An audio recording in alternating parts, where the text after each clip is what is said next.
যিনি রাধা স্বয়ং মাধব, সেই মাধবকে পুষ্ট করলেন বিহারে এবং আরো মাধব পুষার জন্য তিনি কি করলেন, নিজের হৃদয়াতে চিন্তা করলেন যে আমার একলার দ্বারা কৃষ্ণ সেবা হবে। সেই জন্য তিনি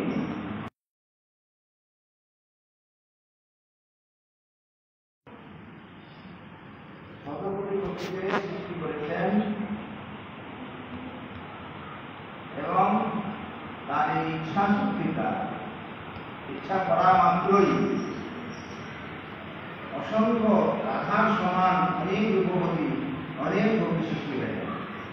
অতএব রাধা কৃষ্ণের এই যে স্বরূপ, বিলাসের জন্য যখন বিলাস করবেন তখনই তার আনন্দ দিয়ে রাধা, যখনই বিলাসের ইচ্ছা যাবে, বিলাস করবেন মনে মনে চিন্তা করবেন, সঙ্গে সঙ্গে রাধারানীর জন্ম। অতএব কৈব লোহার অবতার লীলা। এখন দুজনে অবতার বিভাগে বলবো কিভাবে কথা। বিশ্বভানু পুরী রাজা বিশ্বভানু মহাশয় মহাকুলা পুষ্পস্তু সর্বধাতু বিকার তস্যাম ভাগ্য মহাভাগ্য শ্রীমন্ত শ্রীকৃতিকা দাওয়া রূপদূর্বণ সম্পন্ন মহারাজ পুরোধ তস্যাম শ্রী রাধিকা দাতা শ্রীমৎ বৃন্দাবন বনেশ্বরী ভাদ্রে মাসি শীতাষ্টস্যা মধ্যাহ্নে শুভদায়।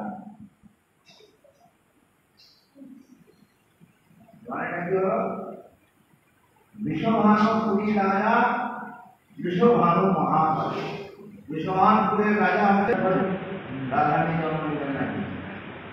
সমস্ত শাস্ত্রের বিষয় মহাপুরে তার জন্ম, অষ্টনিধি সমান তার ঘরে, সব অষ্টনিধি যেন সাক্ষাৎ বিদ্যমান, বিদ্যমান সমস্ত ধনধান্যের সম্পদে ভর্তি বিশ্বভানু রাজা তিনি, অষ্টনিধি তার ঘরে বিরাজ করছেন। ষষ্ঠ ভাগ্যা মহাভাগা শ্রীমন্ত শ্রীকৃতি না অবয়া, অর্থাৎ তারই বদলি হচ্ছেন কৃতিলা মহাপবিত্র, মহাপবিত্রতা জন্ম।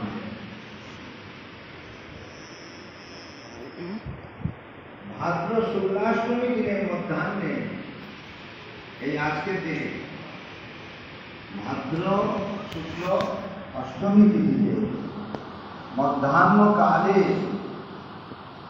ব্রজেশ্বরী রাসেশ্বরী হরিপ্রিয়া গোবিন্দ মনোমোহিনী তিনি কি করলেন, তার নিজের ইচ্ছাতে ব্রজেশ্বরী জন্মালেন। তস্যাম শ্রী রাধিকা জাতা শ্রীমদ বৃন্দাবনেশ্বরী, তস্যাম শ্রী রাধিকা জাতা শ্রীমদ বৃন্দাবনেশ্বরী ভাদ্রে মাসি শীতাষ্টমী মধ্যাহ্নে শুভদায়। মধ্যাহ্ন কালে ভাদ্র মাসে অষ্টমী তিথিতে তিনি আবির্ভূত হলেন। সবার বাসনাপূর্ণ সুখের প্রকাশ হল, পরমানন্দ হয়ে গেল সমস্ত ভোগ পরিবারে, আনন্দ আর ঘরে না। আনন্দ রূপিণী স্বয়ং আনন্দদায়িনী নিজে আবির্ভূত হয়, আর যে আনন্দ আর ঘরে, সেই জন্য আনন্দ আর ঘরে না। সবার বাসনা পূর্ণ হলো যেন। কন্যারত্ন দর্শন করে বিশ্বভানু রাজা কন্যাকে পেয়ে আনন্দে আখ্যান হয়ে গেছে। বহু দান ধ্যান করলেন এই কন্যা জন্মেছিল যখন।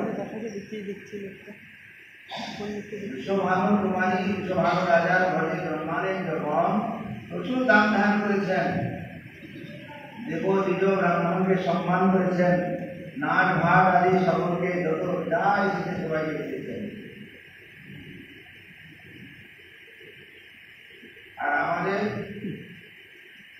আমাদের কি হয় না 21 দিন এখন কি বলে আমাদের কি বলে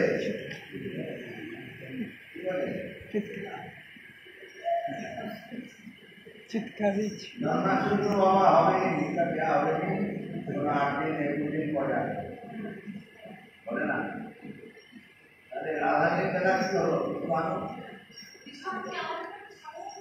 সাধারণ মানুষ যার যেগুলো ঘটনাগুলো সেগুলোই তো আমাদের করছে তারাই রাখি বন্ধন করেছে তাদের যে বিবাহটা সেইভাবেই বিবাহ নিয়ম ভগবানের যে লীলাগুলো হয়েছে তিনি নিজে গিয়ে এখনো পর্যন্ত বসুদেবের যে প্রাকৃতিক গোলায় যেরকম কাছা দিয়ে যেরকম তিনি কাছা দিয়ে এই যে হাবিসন্ন খাওয়া সেই রকম সব কিছু জগন্নাথে হয় জানো কি প্রতি বছর এটা হয় প্রত্যেক দিন হয় যা যা ঘটনা ভগবানের হচ্ছে সেটাই তো মানুষের এখানে হওয়া জানো কথা দিকে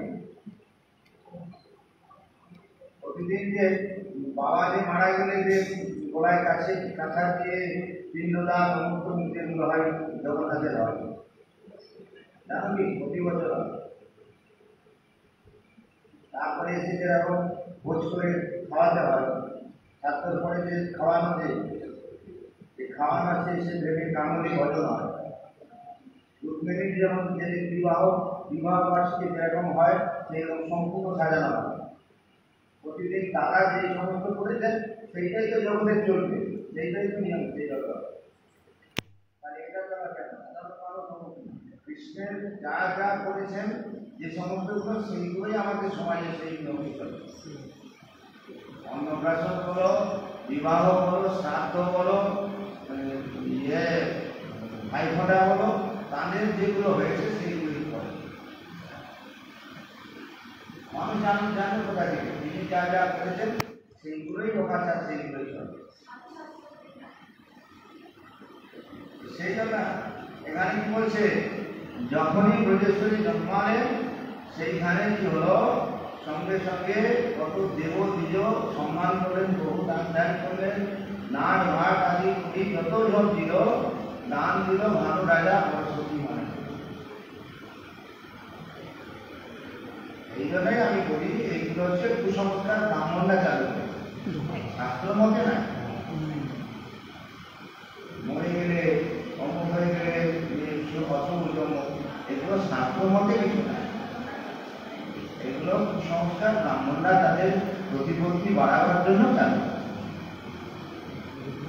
এগুলো কুসংস্কার এগুলো শাস্ত্রীতে কোনো জায়গায় নাই যে এতদিনের অসুর 1 বছর তুমি খাবে তুলসীতে জল দিবে না ভগবানকে ভোগ দিবে না ধূপ দিবে না এইগুলো কুসংস্কার মামুনটা যে ভাত দেয় একবার তুমি 1 বছর না খেয়ে খাবো দেখি কিরকম থাকো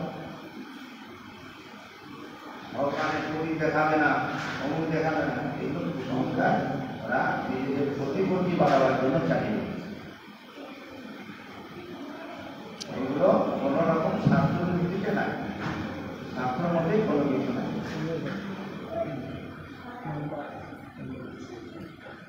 সেই জন্য বললেন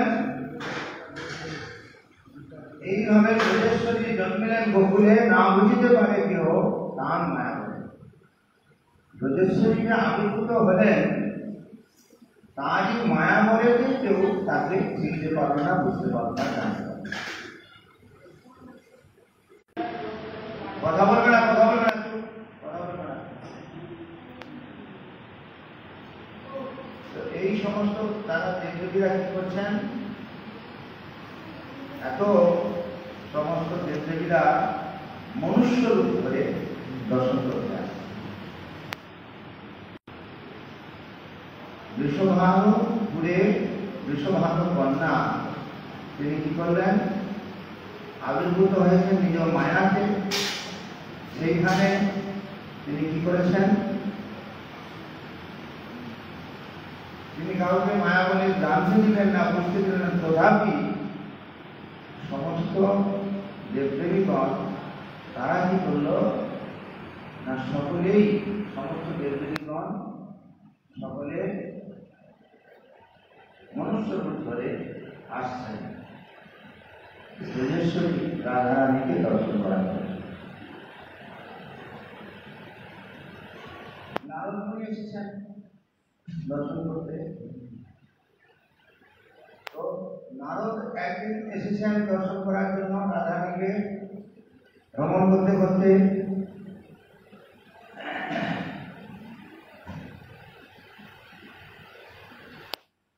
কুশল বার্তা জিজ্ঞেস করছে কেমন আছেন। ঋষি মুনি সাধুগণ তারা কি করে জিজ্ঞেস করে কেমন আছে না আছে।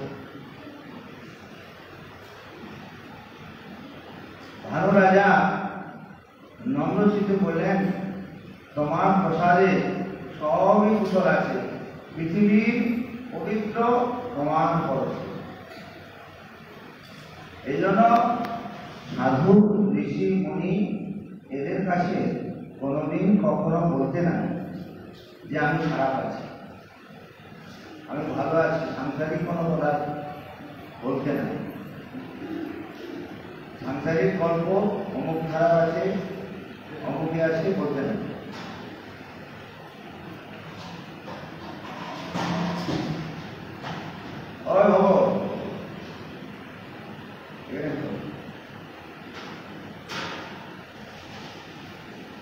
তো কি হলো, সেই কুশল বার্তা জিজ্ঞাসা করছেন। ভানু রাজা নম্রচিত্তে বললেন যেখানে আপনার চরণ স্পর্শ হয় পৃথিবী পবিত্র হয়ে যায়। পৃথিবী পবিত্র হয়ে যায় সঙ্গে সঙ্গে সর্বপাপ, কারণ নারদমুনি সমস্ত লোকে ঘুরে বেড়ায়, সর্বত্র লোকে ঘুরে বেড়ান। সেই জন্য তার চরণ যেদিন ভূমিকে স্পর্শ পায় সেদিন পৃথিবী ধন্য হয়ে যায়। পৃথিবী ধন্যা মুনিশ্রেষ্ঠ নারদ সর্বশুভদয় হয়। তোমার আগমনে তোমার চরণ সর্বতীর্থ হয়ে যায়, তীর্থময়। যেখানে চরণ পড়বে সেখানে সমস্ত তীর্থে পরিণত হয়। এইভাবে স্তুতি করছেন সর্বশুভদয় আগমনে।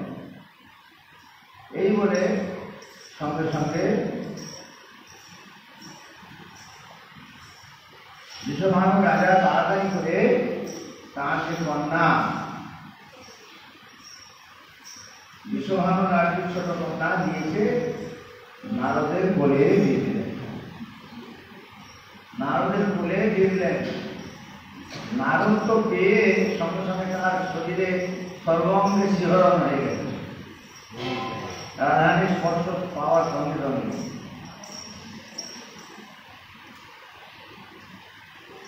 সঙ্গে রাধার স্পর্শে আনন্দে বিহ্বল হয়ে গেলেন, প্রেমেতে সমস্ত পূরিত হয়ে গেছেন। সঙ্গে সঙ্গে তার নয়ন থেকে অশ্রু ধারা হয়েছে, নয়ন অশ্রু ধারা হয়েছে, নেত্র অশ্রু বিগলিত হতে শুরু করেছে। প্রেমের বিকাশ শুরু হয়ে গেছে রাধারানীর স্পর্শের সঙ্গে সঙ্গে। নারদ বিহ্বল হয়ে গেছেন। সর্বাঙ্গ পুরাগাবলী শান্তি বর্তমানে বিকার শরীরের মধ্যে, অন্তরে অন্তরে মুনি কি করছেন, রাধার চরণ হৃদয়ে ধারণ করছেন। অন্তরে অন্তরে তিনি কি করলেন, মুনি রাধারানীর চরণ হৃদয়ে ধারণ করে প্রেমে স্তব করতে লাগলেন। তুমি হরিপ্রিয়া দেবী মহাভবরূপা, গোবিন্দ মোহিনী তুমি আনন্দ স্বরূপা। এরকম করে স্তব করছেন অন্তরে অন্তরে, মুখে দেহপাতে শুনছে না, এটা অন্তরে অন্তরে তিনি সেটা বলছেন। তুমি হরিপ্রিয়া দেবী মহাভাবরূপা, গোবিন্দ মোহিনী তুমি আনন্দ স্বরূপা। তুমি ভক্তি, তুমি তপ, তুমি সর্বরূপা। তোমার চরণ ধ্যান করে কব দেবা, তোমার অংশেতে মহালক্ষ্মী নমিল। গোপী মহিষী আদি সকল হইল, তুমি দিব্য ধাম সহ দর্শন দিলেন। এটাই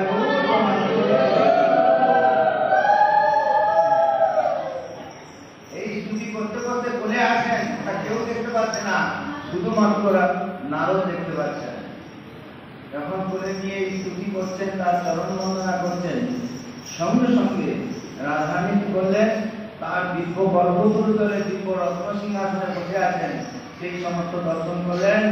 এবং ব্রজেশ্বরী সখীগণের সঙ্গে বসেছেন, আর অষ্টসখী তাকে চামর মেলন করছে। কোন সভায়মান সিন্ধু বিন্দু কলিতটে কাঞ্চি দাম অপূর্ব দর্শন করছেন। রত্ন হারগুলি শোভা সনমনি করে, চরণের নুপুর দাম হরিচিত্তকে হরণ করবে, এইরকম নুপুর পড়েছেন। অঙ্গের ছটাইতে সমস্ত দিক আলোকিত হয়ে গেল। রূপ এর দর্শন করে মুনিবর পরম বিশুদ্ধ হয়ে গেল। আরো নয়ন প্রেমের নয়নে অশ্রু হয়ে চলেছে। রাধার কৃপায় শুধু নারদ এইগুলো দেখতে পেয়েছেন। শিশুরূপে রাধা মুনির কোলেতে বিরাজ করছেন, আর তাকে এই দর্শন দিচ্ছেন। শুইয়া রইল কেউ, এই কথাটা কেউ বুঝতে পারলো না। কন্যা তো অনেক জন্মায়, সংসার সুখের হয় রমণী রমণের গুণ।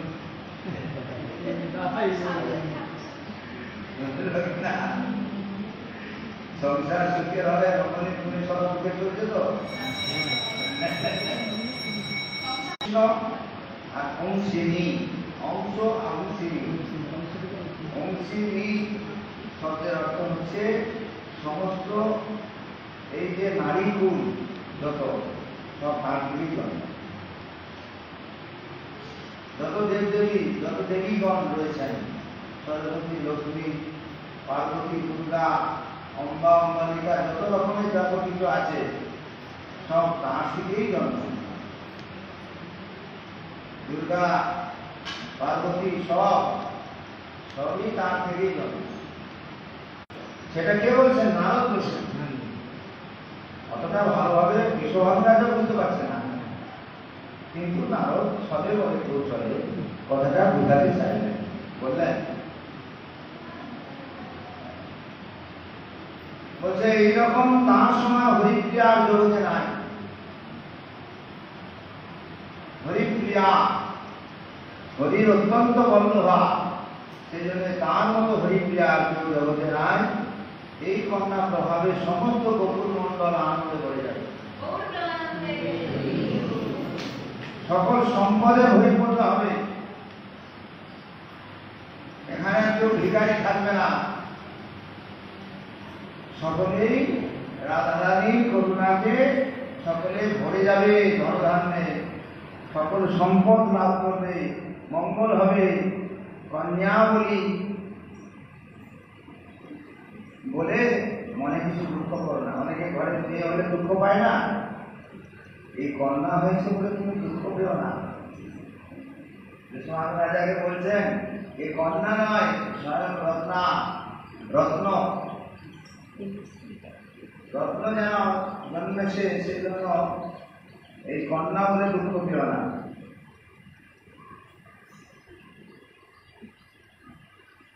এর বহু যশ, এর যশে সমস্ত পৃথিবী মণ্ডিত হয়ে যাবে, বিশ্বভ্রমণ। ভানু রাজা যখন হাত ধরে বলছে যে মুনিবর, আপনি সবই কিন্তু টিকালজ্ঞ ঋষি, আপনি সব কিছুই জানেন। আমার এই মেয়েটা কি গতি হবে, কি হবে না হবে, আপনি যদি একটু বলে দিতেন। আপনাদের কাছে আমরা হাত দেখায় বলি না, ভবিষ্যৎবাণী করে দেয়। এই জন্য সেই নারদের কাছে বিশ্বভানু রাজা সেটা জানতে চাইছেন। বিশ্বভানু রাজা তিনি সেটা জানবার জন্য আকুতি বিনতি হয়ে বলছেন, বিশ্বভানু পুরে এইটাকে তো ভালো করে আনা হচ্ছে।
পছন্দ হচ্ছে এটা নিয়ে যাও, এটা লাগিয়ে দিল।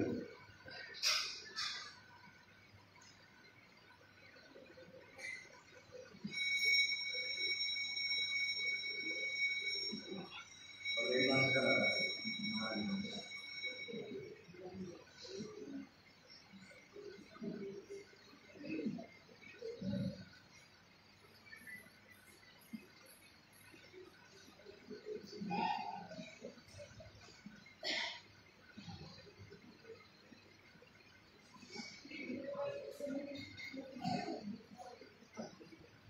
কি হলো, যে কথাটা চলছিল, মুনি বললেন,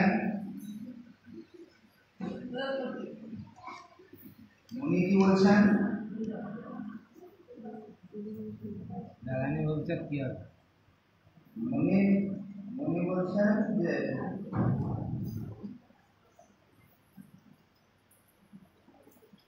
ইনি কি গতি হইবে বলছে না রাজা, যেটা বলছে গতি কি বলছো, এই গতি মহাপুরুষের নারী হবে। পুরোপুরি ফলাফলি বলছে না, কিছুটা গোপন রেখে দিলে যে মহাপুরুষের নারী হবে, মহাপুরুষের নারী। আর কি বললেন,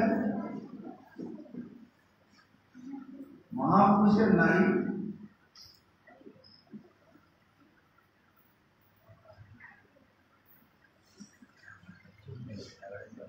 আর এই যে চোখটা খুলছে না, ভীষণ খারাপ হবে না, চোখ সময় মতো খুলে দেবে, মানে রাধার তাকাচ্ছেন না, চোখটা খুলে রেখে জন্য।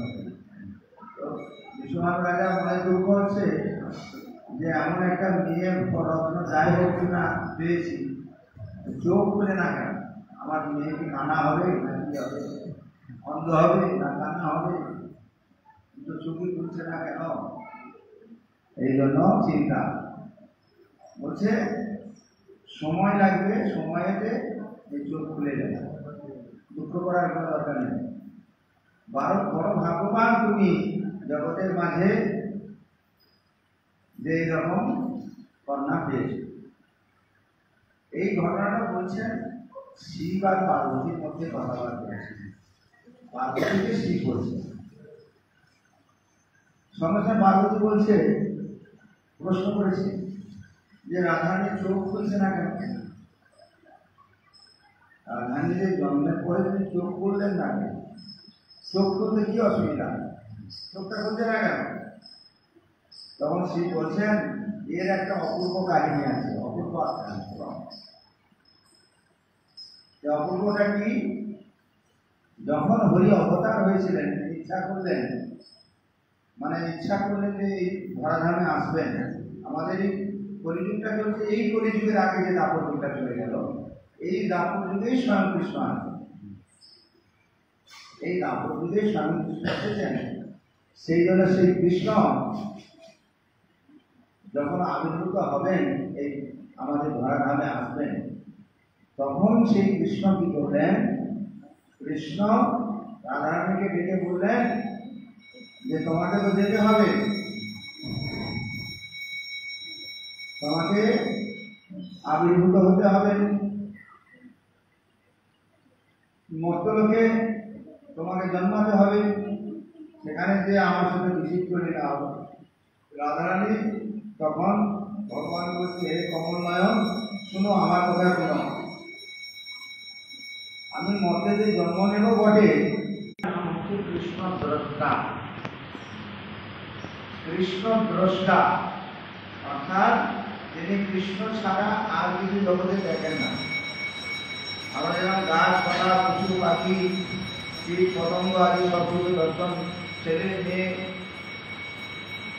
গাড়ি নারী সব কিছু দেখছি, কিন্তু তার দর্শনের মধ্যে একটাই দর্শন শুধু আছে, সেটাই হচ্ছে শুধু কৃষ্ণ দর্শন।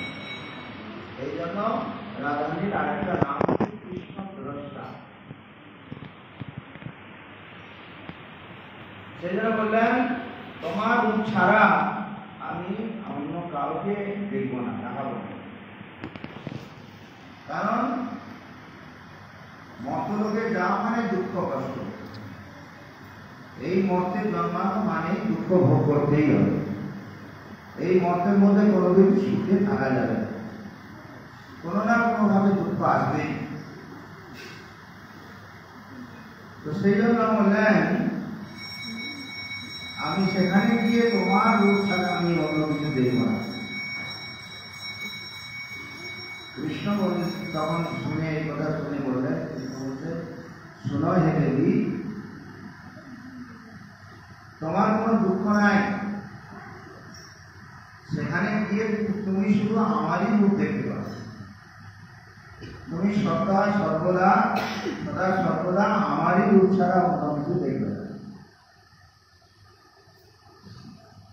এই বলে হরি নন্দগোপর ঘরে জন্মালেন, আর এদিকে বিশ্বভানুতে রাধারানী আবির্ভূত হলেন। রাধাও কীর্তিদার গর্ভে জন্ম দিলেন, ওদিকে দশমতী গর্ভে যশোদানন্দন কৃষ্ণ, ব্রজেন্দ্র নন্দন কৃষ্ণ আবির্ভূত হলেন। উভয়ই যখন জন্ম হয়ে গেল রাধা কৃষ্ণের, সমস্ত বিশ্ব সমস্ত পৃথিবীতে সুখ লেখা। একটা হচ্ছে পৃথিবী সুখী হন ভগবানের অবতারে, ভগবান যখন আবির্ভূত হন, ভগবানের নিজ পার্শ্বর সঙ্গে বিরাজ করেন, তাদের চরণধুলি যখনই থাকে এই ধরাধামে, তখন বিশ্ব সুখ শান্তিতে ভরে যায়। আর একটা বিশ্ব সুখী হন ভগবানের ভক্তের জন্ম।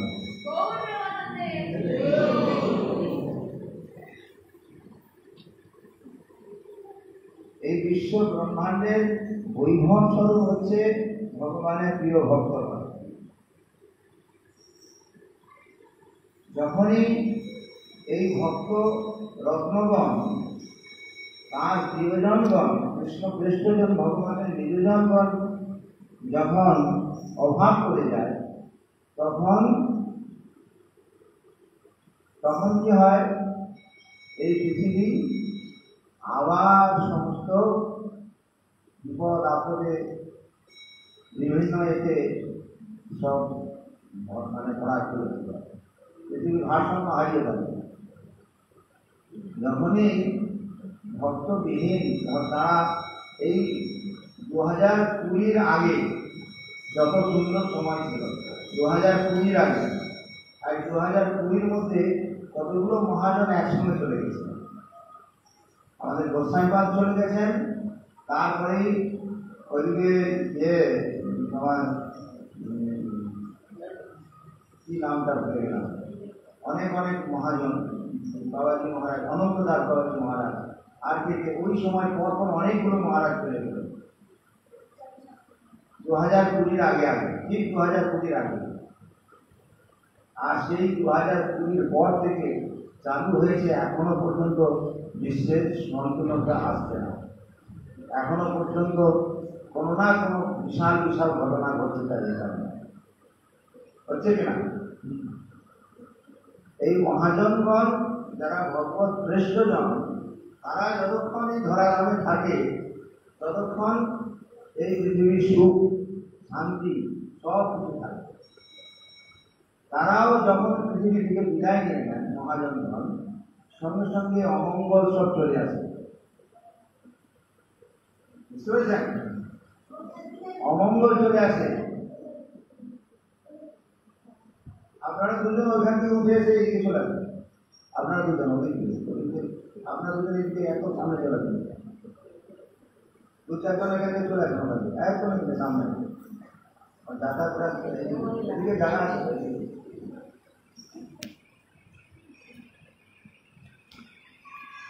তো এই জন্য মর্তলোকে যে যাবো দুঃখের আগার, সেখানে গেলে ভগবান রাধারানী